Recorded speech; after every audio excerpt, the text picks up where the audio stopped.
Bonjour à tous. Alors aujourd'hui, je vais vous parler de mon expérience en full remote. C'est mieux de l'allumer. Souvent, quand on parle de télétravail, on pense à ça. Ou à ça. Mais en vrai, ce qui se passe, c'est plutôt ça. Et ça. En fait, ce qui se passe, c'est qu'on a plein d'idées préconçues sur le télétravail. Et moi, mon but, ça va être d'essayer de vous donner toutes les billes pour réussir à travailler en équipe en full remote. Alors, je me présente, je m'appelle Lise Kennel, je suis développeuse à Zenica. Et comment j'en suis arrivée là? Tout simplement, au début, j'ai travaillé pour Zenica Paris. Voilà, j'ai travaillé pour différents clients, etc. Et ensuite, j'ai commencé une mission à Pix, qui est une start-up d'État. Et puis, ça s'est bien passé, et petit à petit, j'ai eu envie de déménager à Nantes. J'en ai fait part, j'ai fait part de cette envie à non seulement Zenica, mais aussi Pix. Ils ont choisi de me suivre tous les deux dans cette aventure. Et donc, j'ai déménagé à Nantes, j'ai intégré Zenica Nantes, et j'ai commencé à travailler pour Pix en télétravail complet.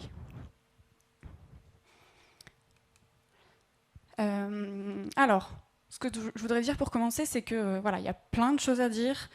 Je ne vais pas pouvoir parler tout en profondeur. Je vais parler de ce que moi j'estime important, de ce que je vis tous les jours. Mais ce qu'il faut savoir, c'est que voilà, il y a des choses qui ne fonctionnent pas pour tout le monde. Et c'est normal. Et d'ailleurs, quels sont les risques pour que ça ne marche pas? Alors tout d'abord, on va avoir la solitude. Si on voit personne pendant toute une journée, pendant plusieurs semaines, on peut penser au confinement, ce qu'on a vécu. Voilà, ça peut être un peu pesant. Et puis également, on va rentrer dans une routine. On va manquer de motivation. Également, le travail peut déborder sur la vie perso. Ou inversement, la vie perso peut déborder sur la vie professionnelle. On peut penser aux enfants, par exemple, qui débarquent dans le bureau en disant Papa, maman, qu'est-ce que tu fais? Viens jouer avec moi. Voilà, ça arrive. Autre risque, c'est la perception qu'on en a, la perception qu'on a de vous. On ne sait pas ce que vous faites, donc par défaut, on va penser que vous ne travaillez pas, vous faites la sieste, vous êtes parti vous promener, chercher les enfants à l'école, voilà. Donc voilà, tout ça, c'est des risques. Moi, mon but, ça va être de vous aider à éviter ça. Et pour ça, je vais vous donner la clé. Alors la clé, qu'est-ce que c'est? Tout simplement, comme dans toute relation, la clé, ça va être la communication. Plus vous allez communiquer, plus vos collègues, votre boss, va vous apporter sa confiance, leur confiance. Et donc, en retour, ils vont vous communiquer plus de choses. Donc ça marche dans le cercle vertueux, mais également dans un cercle vicieux. C'est-à-dire que si vous communiquez peu de choses, vos collègues, voilà, ils vont perdre la confiance. Vous allez perdre la confiance qu'ils avaient placée en vous. Alors, il y a différentes manières de communiquer, et elles n'ont pas toutes la même efficience, et il faut savoir utiliser le bon moyen au bon moment. Donc on a ce qui s'appelle la pyramide de la communication. Plus on est haut dans la pyramide, plus il y a des choses non verbales, comme des sentiments qui vont passer. On retrouve tout en bas la messagerie, donc la messagerie instantanée ou les mails, où là c'est très formel, je parle pour les mails, voilà, il n'y a que de l'écrit, voilà. Ensuite, on a l'appel téléphonique, où là, ça va être synchrone déjà. On va sentir des choses qui vont passer dans la voix, une inquiétude, un stress, des choses comme ça. Ensuite, on va avoir plus haut la visio, donc là, on va voir la personne, on va voir les micro-expressions sur son visage. Et puis, tout en haut, ce qu'on retrouve, ça va être le face-à-face. C'est vraiment quand on est en face de la personne qu'on va communiquer le plus de choses. Voilà, des sentiments. Ça, c'est le top du top. Alors, comment tout ça, ça se traduit à moi dans ma vie de tous les jours? Donc, premièrement, je me rends dans les bureaux de Zenica Nantes. En fait, ce qu'il faut comprendre derrière ça, c'est que c'est important de séparer les activités pour avoir un meilleur équilibre vie personnelle, vie professionnelle. Mais par exemple, vous pouvez aussi dédier une pièce de votre maison, de votre appartement, à cette activité professionnelle. Ou bon, pour les appartements parisiens, vous pouvez dédier 50 cm². Ce qu'il faut comprendre derrière ça, voilà, vous pouvez aller plus loin, vous pouvez compartimenter aussi. Donc un téléphone séparé, un PC séparé. Également, pour contrer un peu la solitude, vous pouvez aller dans des espaces de coworking. Moi, c'est un peu ce que je fais en me déplaçant dans les bureaux de Zenic à Nantes. Alors, comment ça se passe le matin? J'arrive, je dis bonjour, j'écris bonjour même, sur Slack, dans un canal dédié. Je prends mon café, bien sûr. Et voilà, je vais commencer mes code reviews, les revues de code. Alors, non seulement les revues de code vont participer à avoir une meilleure qualité de code, mais également à partager les connaissances, mais aussi avoir des discussions, à créer du lien entre les personnes. Et ça, ça n'a pas de prix en fait. C'est ça qu'on va chercher tout du long pour avoir de la communication et créer une confiance qui va s'installer entre les membres d'une équipe. Également, arrive le moment du daily meeting, du DSM, où on va dire ce qu'on a fait hier, ce qu'on va faire aujourd'hui, si on a rencontré des problèmes, et donc si on a besoin d'aide. Et ça, voilà, ça va également permettre de donc demander de l'aide et de travailler ensemble, et donc créer du lien. Alors, tous les rituels agiles ou plus largement toutes les réunions, le plus important, ça va être votre matériel. Si vous n'avez pas de matériel fonctionnel, vous ne pouvez pas communiquer. Et là, patatras, la pyramide de communication, vous êtes en dessous de la pyramide, quoi. En parlant de cette pyramide, si vous vous rappelez, la visio, elle est assez haut dans la pyramide. Donc, c'est mieux de privilégier la caméra autant que possible. Non seulement c'est sympa, mais voilà, vous pouvez voir des réactions, des contrariétés, ce genre de choses. Également dans les réunions, souvent quand on est en réunion physique, on a tendance à dessiner des trucs et tout. Là c'est pareil, vous pouvez faire la même chose en utilisant des outils de schéma collaboratif. Donc voilà, il y en existe tout un florilège. Alors qu'est-ce qu'on fait avec ces genres d'outils? Un peu tout.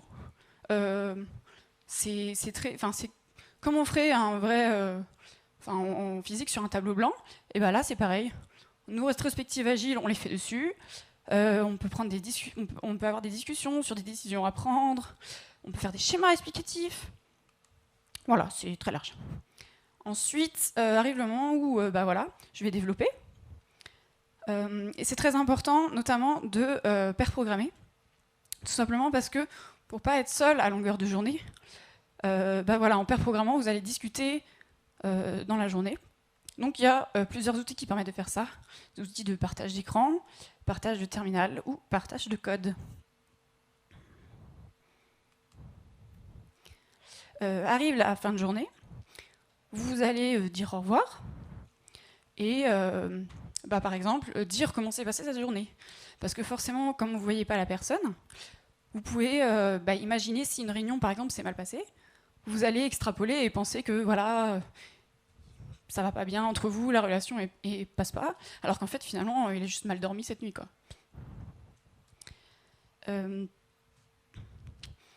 Ensuite, ce qui est très important, c'est de déconnecter pour toujours un bon équilibre vie professionnelle, vie personnelle. Et notamment désactiver les notifications, surtout si vous travaillez dans une équipe qui est partout dans le monde.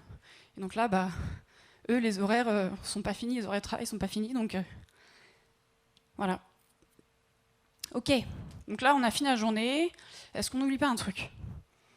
Si. Tout à l'heure, j'ai parlé de la pyramide, et tout en haut, il y avait le face-à-face. Donc, en temps non confiné, normalement, c'est important de se déplacer pour créer du lien, pour rompre la solitude. et la routine aussi. Donc globalement, en temps normal, je me déplace à peu près 2 fois par mois. Et je cale ces jours-là sur des jours que je considère riches en interactions. Parce que c'est vraiment ça le plus important, c'est ces interactions. Donc par exemple, je ne vais pas me déplacer quand je sais pas, je veux coder toute la journée. Non, je ne vais pas me déplacer sur ces jours-là. Je vais plutôt me déplacer sur des jours où j'ai des réunions, voilà, les jours de rétrospective agile, les jours de démonstration. Voilà, je vais me déplacer sur ces jours-là. Également, pour l'onboarding, c'est bien de faire 1 à 2 semaines sur place avant de passer en full remote pour voilà, connaître les gens, savoir qui est qui aussi physiquement. En ce qui concerne aussi les entreprises distribuées, eux, ils font un truc qui est un peu unique. Ils font 2 à 3 fois par an, 1 à 2 semaines de séminaires où ils vont voilà, team builder quelque part dans le monde. Et voilà, eux, c'est leur seul moment où ils peuvent se voir. Donc il y a plein de nationalités, enfin voilà, c'est hyper enrichissant pour eux. Et voilà, c'est ce seul moment où ils vont créer du lien. Et ça, ça n'a pas de prix pour eux, en fait. Même si ça coûte cher.